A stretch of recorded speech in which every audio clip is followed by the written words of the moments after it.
Hey guys, welcome back to Andy's Dinosaur Reviews, and today we are back with another brand new Jurassic World release. This one technically does not state that this is Rebirth, but it very clearly, at the very least, has the Rebirth T-Rex and Mosasaurus included here.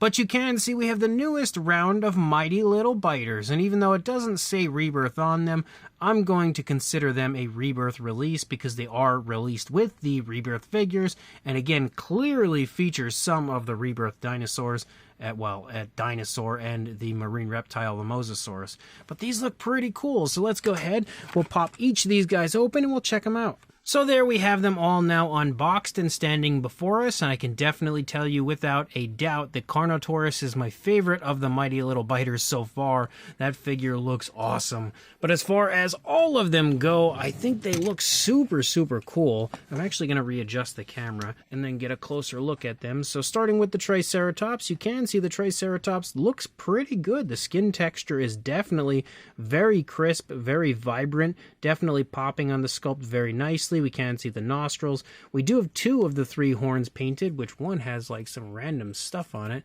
but we have like a purple for the horns, which is a very interesting choice, but somehow looks really cool. And then of course the primary like greenish sort of tone of the figure is the color we see for the other horn. We do have a gray for the beak, and that does extend down into the lower jaw but disappears before we lead back into the neck. We also have a yellow eye with a black pupil, and then you can also kind of see like a little spot sort of taken out there to sort of give it the eye shine look, but it already has a nice glossy look, so it didn't necessarily need that. But the detail again looks really good even in the beak. We of course can open the mouth and see some gigantic ferocious teeth on our Triceratops for no reason whatsoever, but they are painted with kind of like an off-white, and then we have a pinkish tone for the inside of the mouth with the tongue and everything. The tongue itself is actually very nicely textured as well, so looking pretty cool. And you could also see, again, the eye goes crazy once you open that mouth and make it angry. We can see we've got like a purple with some squiggly red lines in there, making it look super veiny and definitely looking like it's irritated or really tired. And then a yellow with the black pupil, again looking really cool. Obviously these things are super exaggerated and goofy looking, but as we lead up into the frill, we can see the spikes moving along the frill, definitely exaggerated as well, but looking pretty cool. Again, the detail looks very nice overall. As we move back into the body, the scales continue to look really nice. We also have some osteoderms and stuff moving through, almost giving it a slight Jurassic Park kind of a look. We can see the musculature of the legs as we lead down. The feet are definitely huge and goofy looking, like they're usually kind of meant to be, I guess, on these figures. We can see the claws and everything sculpted out. The only thing I can say that I'm not a huge fan of when it comes to these figures is the lack of articulation in the legs. I really wish these guys had some form of leg articulation, but you can see a cute little tail out here with a little curve at the end, but it definitely looks really neat. And as you can see, super angry Triceratops. We've also got the Mosasaurus. The Mosasaurus actually does have a slightly different color scheme from the Rebirth version, but it very clearly is meant to replicate the Rebirth version. But rather than a black, we have a dark gray for the head sculpt, but we do still have that light gray for the lower jaw. We have as well, again, a yellow eye with a black pupil. As you move back into the body, you see a green pickup, and again, the fine detail looks really nice. I love the fact that the Mosasaurus is kind of standing on his flippers, looking really cute. And as we lead up, we even have that same type of tail sculpt that we see on a lot of the Rebirth Mosasaurus figures here for this one, but looking again very goofy, very adorable. Like, we also have those kind of large osteoderms moving along the back in some areas, and then you can see the detail on the underside also looks pretty good. And of course, we can open the mouth of the Mosasaurus, and then all of a sudden the teeth look crazy. Look, we even actually have that extra row of teeth on the inside of the mouth. I was really wondering if it was going to have those. Unfortunately, they don't grow in size, though, as you open the mouth. But you can see the teeth are huge and look very crazy. We also have a pink for the tongue and everything and the rest of the inside of the mouth. And then once you open the mouth, again, the eyes go nuts, and then we have kind of like a hot pinkish sort of a tone, almost like a neon pink in there, and then a yellow with the kind of bloodshot eyes that we have for the Mosasaurus. So pretty cool looking figure. Then we've got the T-Rex, which I think is the same sculpt as far as the previous Tyrannosaurs, but I'm not entirely sure. However, you can see the skin texture again looks super nice on this one. You've got really vibrant scales and everything all over the head sculpt. You can see the eyes. Oh boy, I moved the jaw. It creeped me out because I didn't realize I did it, and look, the eye just kind of followed me, making it look like it was absolutely alive and looking at me. That's super eerie. But as you move up, you can see again the nostrils and everything sculpted out. We do have a grayish tone, kind of like it's almost like a grayish green for the head sculpt, and you see that as you move back. It looks more gray as you move further back into the body. You also have a darker gray over the top, kind of striping down, again very similar to the Rebirth T-Rex. We also have a light tone for the lower jaw, but just like with the rest of them, it doesn't run down through the underside. Randomly, we again have 3 fingers for the T-Rex for no reason at all. One of the weirdest mistakes that I've seen Mattel make, probably since they released the Pachyrhinosaurus and labeled it a Sinoceratops.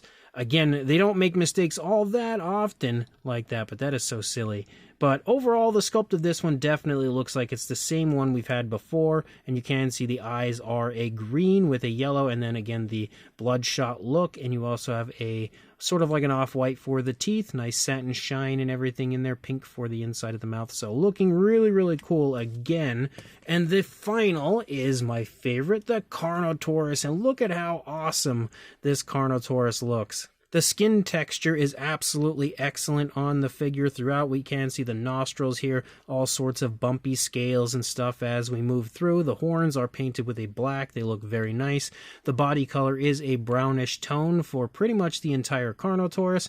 We can see, outside of the lower jaw anyway, but we can see all of the bumpy osteoderms and stuff as we lead back through the upper part of the body, moving down the neck and out through the tail. We have very nice looking scales throughout the entire figure as well. Really vibrant skin texture on all of these. I feel like when it comes to these kind of goofy stylized dinosaurs, the fine detail of these newer Mighty Little Biters have been some of the best that they have produced when it comes to these type of figures. We can see kind of like a light orangish brown sort of tone for the lower jaw, but that again does not lead down into the underbelly, unfortunately. We've got the legs sculpted pretty nicely, nice scoots down the toes, nice musculature moving through the leg. The claws again look really good as far as the fine detail in there goes, but they look a little silly. They're kind of like all attached together, but they do have a nice satin shine, just no paintwork. And then again, the cute little curve to the tail as we lead out. You've got the tiniest little Carnotaurus arms there as well, which are super adorable.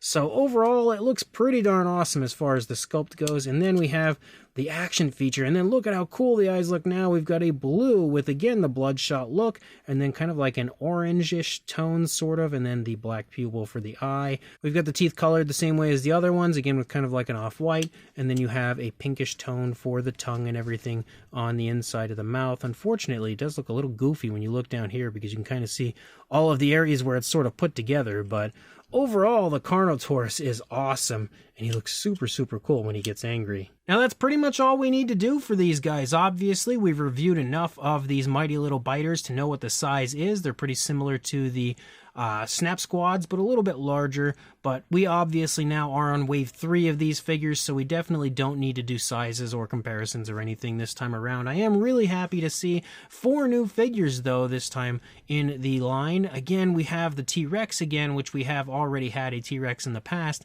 but we have some new species in the line this time with the Triceratops, the Mosasaurus, and Carnotaurus, so that's definitely exciting, and all of these figures look great, if you ask me.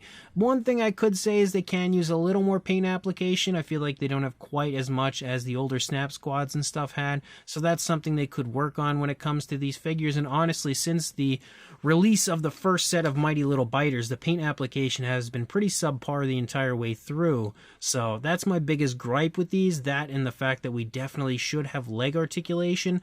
I don't really care so much about the arms or anything, but leg articulation would be nice. So unfortunately, that's not the case, but it would be a huge addition, in my opinion, to the playability of these figures. But they still look really fun. The action features are pretty cool. The detail is really vibrant, and they definitely have a very fun stylized look. So if you are interested in these, I actually got these from my good buddy Eric. Again, he hooked me up with these from his local H-E-B store, so a massive shout out and a thank you to him one final time as far as these reviews go for hooking me up with these epic figures. And of course, if if you are interested, just keep looking out for them. They should start showing up at Targets and everything at some point in the near future as well. So grab them when you find them, and like, comment, and subscribe, and I will see you in the next review. Thanks for watching.